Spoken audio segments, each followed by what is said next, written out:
Hola a todos mis amigos, vamos aquí pasándoles a desear una feliz Navidad, que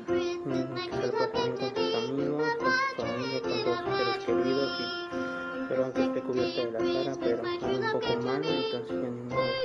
¿vale? No me paso a desearles lo mejor, un fuerte abrazo a toda su familia y a ustedes y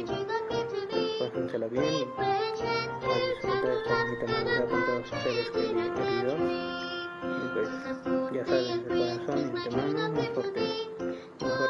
abrazo a todos mis amigos, a todos en general, y pues les deseo lo mejor, pásensela súper bien, ¿vale?